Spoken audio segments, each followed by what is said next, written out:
Van Jones is one of those people that lately has been coming out saying some things here and there that seem like he may have, an idea that something ain't right. Yeah. And then just lastly, Van, in terms of Democrats and where they go from here, this last week we did see them some people try to protest during the president's address and then House leadership getting onto them, other Democrats calling them out. They still seem to be wandering around trying to figure this out. What's your take? Can we ask another question? Do I talk about my own party? Can we talk about Ukraine or something? No. Look, man, we're screwed. I mean, we don't know. No, Democrats don't know what to do. This is a nightmare. Somebody like Donald Trump, we thought we'd at least have Hakeem Jeffries in the speaker's chair to hold him back if we didn't have Kamala in there to do the right thing. Well, listen, the Democratic Party is going through a massive set of internal crises. You have a party that got trapped two ways. One, defending a broken status quo that nobody likes because they thought that Donald Trump was going to make it worse. But when you're defending the status quo, you're going to lose. And then offending most people in the country, calling everybody sexist and racist and transphobic and every other name, and then saying, please follow us. That's not a good strategy, folks. Defending a broken status quo and offending most of the country turns out is not as popular as my party thought it was going to be. And so it's going to take a while for people to get it figured out. I don't like talking about this. I'd rather be beat up. Can you give me something I can beat up Shermichael about? I don't want to talk about my own party. I know. It's a tough question. Shermichael. Yo, man, I got to give it to Van Jones for being honesty, man. For being honest, that was refreshing. It's something, man. When Van Jones isn't crying, he seems to be tolerable. You know what I mean? Now, real talk. When he's not crying like a punk ass, he seems like occasionally he'll say something. But Van Jones, he knows what he's doing, man. Van Jones is like, "Shut up, Tim Black. I got $50 million from a white guy I didn't even know." That's what that crying got me. Shoot, if they gave me $50 million, would I cry for $50 million? Here's the deal. If you give me $50 million, Bezos, I'll cry after you give me the money. How about that? I ain't gonna cry before. Yeah, you gotta give me the money, then I'll cry. I'll cry out of joy, because then I'm gonna go ahead and I'm gonna fund some black entertainment media, real media, right? Some new black media. That's what I'm gonna do, that's what I wanna do. Back to this, man. I got to give it to Van Jones for calling it out, man. It's true. And Van Jones is speaking from experience, y'all. Because every time I turn around, they was canceling his ass. Oh, they cancel Van all day, every day. Especially that D.L. Hughley. Yeah, D.L. Hughley was always complaining about Van Jones. Meanwhile, D.L.'s one of the biggest sellouts that ever walked the earth. Yeah, he's a corporate shield. In fact, I would cover him this week. But I can't because it's been quiet. He's quietly somewhere kissing Kamala's picture or something. That's what he's doing. Last I heard, DL was on suicide watch. I hope he's still with us. But anyway, Van Jones, man, look, he's right. It's not just that the Democrats were defending the status quo, it's that they were defending a broken status quo. No one is saying things are great.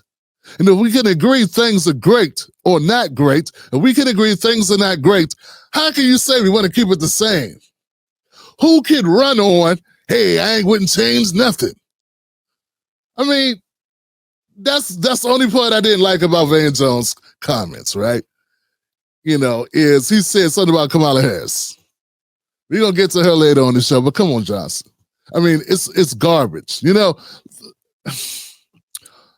Anybody with a political IQ knows you can't say, when they ask you a question, what would you change?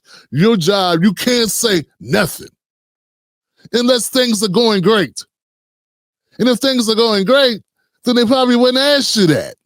So it's like, how could you be that dumb? So when they critique Van Jones, when you're bigging up Kamala, trying to stay on the good side of her, like, I don't know why. Her future is about as bright as Nipsey Hussle's. Damn, I didn't mean to say that. Hey, I had nothing against Nipsey. First person popped in my head. But you know what I'm saying? Like, ain't no future for her, man. Damn, I took the air out the room. Look, man, Kamala Harris is a train wreck, and her race was a train wreck. And that's the only thing I differ with Van Jones on. The reality is, if you don't have the common sense to say that, I mean, name anything. I don't give a damn what it is. It could be coach for a Little League team. If you're taking over for the coach with the Little League team and you didn't make it to the championship, right? Let's say you didn't make it to the championship. They say, is there anything you would do different? You better have at least one thing you're going to say you're going to do different. If you need to say something, that's the whole purpose of you being here. And what makes it so bad is people tiptoe around Kamala to this point. After that shellacking, after that horrible mismanagement of a campaign that she had, where she just gave out money to her friends, hoping to get something on the back end. She got stumped by a friend that's a kiss ass named Sonny Hostin on the Democratic kiss ass show of the century called The View. How you gonna let that take you out? How many people remember this? That's what really knocked her out. Her own people knocked her out with a GED level question. I rest my case. Van Jones, thank you. Thank you for being better than usual and giving me the opportunity not to slam you. I can't remember the last time I covered Van Jones when I wasn't hanging him from the rafters. Shout out to my man Shamichael Singleton up there holding it down. Shamichael didn't have to say nothing. Van said it all for him. That's an easy segment. All right. Well, you know what? Van Jones isn't the only person that's having the guts to call out the Democratic Party. There's another senator. There's a senator who's been doing it. Not Joe Manchin, though he hasn't called them out. You know, Joe Manchin is he a Democrat? I think people will talk. Is he a Democrat? Somebody let me know. Did Joe Manchin switch yet? Did he finally come out the closet? It's okay to be a Republican. You're white. What are you doing? I don't know, man. I don't know. It's good. You know what? You can be whatever you want to be, no matter what you are. You black, white, don't matter. What I'm saying is, you know how black people treat you when you're not a Democrat. Like you the infidel. But you like them tax breaks, don't you? That's what kills me about black Democrats. Some of y'all own homes and be looking for tax breaks like a mug. Some of y'all own businesses be looking like for tax breaks like a mug. Be over there not sending the money back. Okay, Democrats, I'm an independent. So all you Democrats, all you black Democrats who look down on black Republicans, black independents, and black third-party supporters, send us your tax returns. Yeah, since you love giving your money away, hook us up. Yeah, all of a sudden, your hypocritical ass, no, I ain't say all that now. Everybody get a little Republican on April 15th, don't we? Ain't no parties on April 15th. TurboTax ass. All right. Back to my point. Look, guys, we're about to go to John Fetterman. John Fetterman, he said some stuff. Hey, man, he needs security. Like it's really common sense. And I'd like to remind everybody that we have hundreds and hundreds of thousands of migrants here illegally that have convicted of crimes. And why, I don't know why, who wants to defend that, to allow them to remain in our nation? They're that.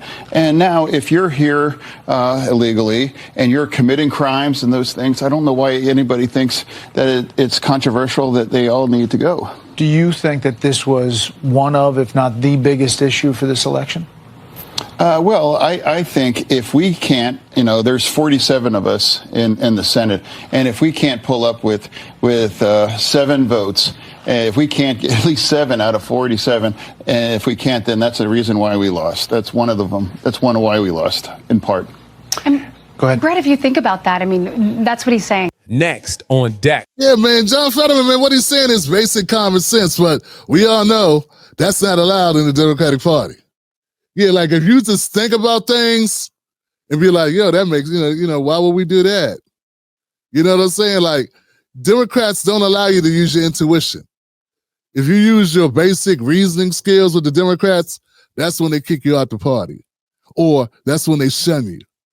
For instance, like the example he just used. He's saying, hey, if we got people here that aren't supposed to be here that have committed crimes, why would we want them in our country?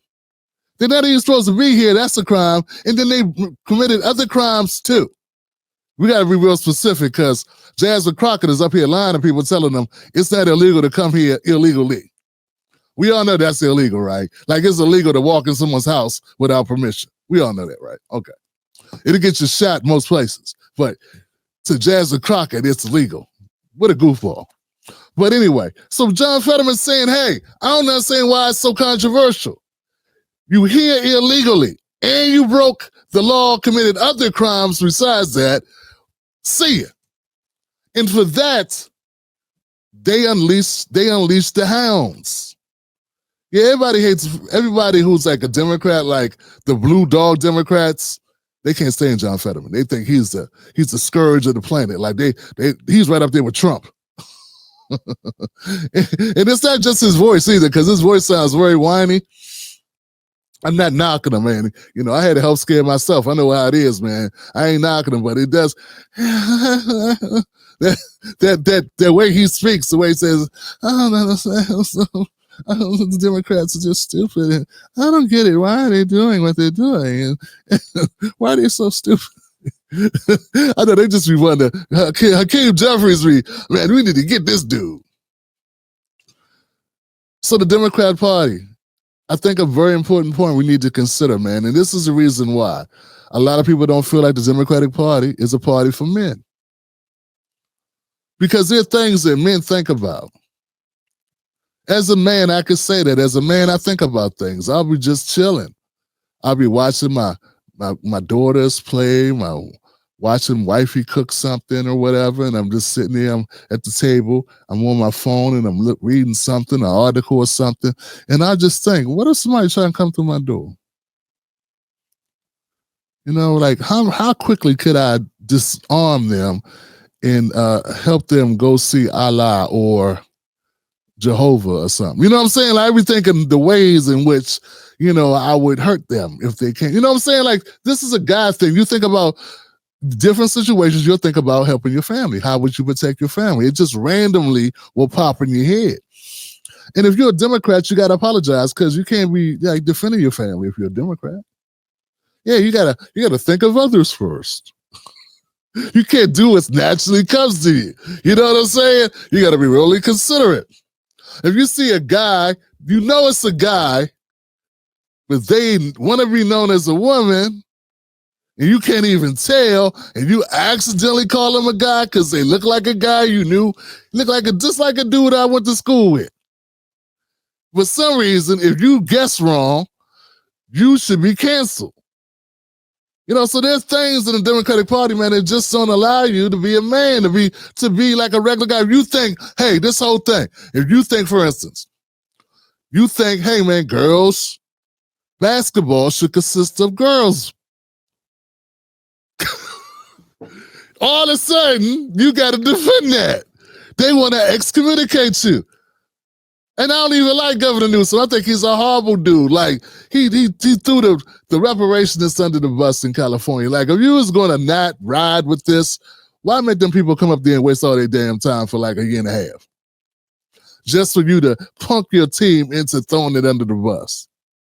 So Newsom is garbage, right? Like, his hair's too straight for me anyway. Anybody spend that much time? I ain't seen nobody spend that much time on their hair since John Edwards, and you know what he turned out to be. But Governor Newsom was on a podcast, and he just basically said, hey, out of fairness, as a former athlete, it's only fair that girls play against girls, and there be no anatomically born men on the girls' basketball team. And you'd have thought he'd have said, I don't know. You'd have thought he said Morgan Freeman was a horrible actor, and and Tom Cruise never should have did action movies. He sucks too, and you'd think he'd have said something sacrilegious like Pulp Fiction was garbage. You know, the hateful eight stunk. Like you would have thought he would have spoke against, Malcolm X.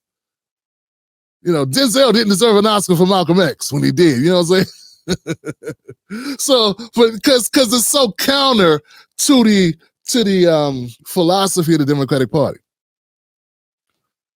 And look, John Fetterman, they'll say John Fetterman's selling out, that he's only responding this way because of Trump, and he's a Trump sycophant, and he's really MAGA. And I don't know if that's true or not. But see, I know a few things about John Fetterman. John Fetterman was a mayor of a small town. And one night, there was some shit going in the street, and John Fetterman went outside, and he ended up busting a cap in somebody's ass. He literally did that. Now, back when he was running for, he was running for Senate, but before that, he was running for something else. He lost or something. I was going to interview John Fetterman, and I found out about it. So I was on the show like, I got to talk to him about this, because I was still, one of them progressive dudes. And I wanted to know why they shoot this black man. It was a black kid he shot, and no one ever talks about it. So I know for a fact it happened, right? Here's the thing. If a guy who would go outside and shoot a black unarmed person, I think it was unarmed, but let's say he just shot a young black person, okay?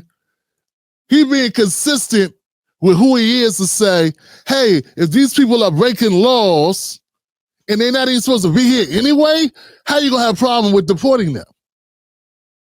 So he's actually being real. He's actually being more honest and more genuine than most Democrats ever are. Because that is consistent with how he actually conducts his life. Because if you shoot a black kid in the street, right, as a man, be like, yo, this guy, oh, pal. Well, yeah, you must be somebody who would be like, okay, when people getting deported, who breaking the law. That is consistent. You ain't got to agree with him. And this is not me bigging him up, but this is me standing up and saying the Democratic Party has a problem with authenticity, and you're going to hear a lot of politicians saying how the Democrats are turning over a new leaf, and now they're waking up and they know what's going on and all this other stuff. A lot of it is playing to the cameras. But some of them, like John Fetterman, was already on that. When he was talking all that progressive stuff, that's when he was faking. It's the other way. He was pretending to be progressive. He not pretending now. He was pretending then. Yeah. All right. Let me know what you think in the comment section below. Fact check me, follow up, do what you got to do. Shout out to Van Jones and John Fetterman for keeping it a buck. That's something that rarely is going to happen on this show, because usually I'm calling it out. But if you could call it out, you could call it in. Perfect. You made it to the end of the video. I appreciate you. Now, Google thinks this next video is going to be perfect for you. It's right up your alley. So click the next video, watch that with me, and let's keep this politics going. You're built for this.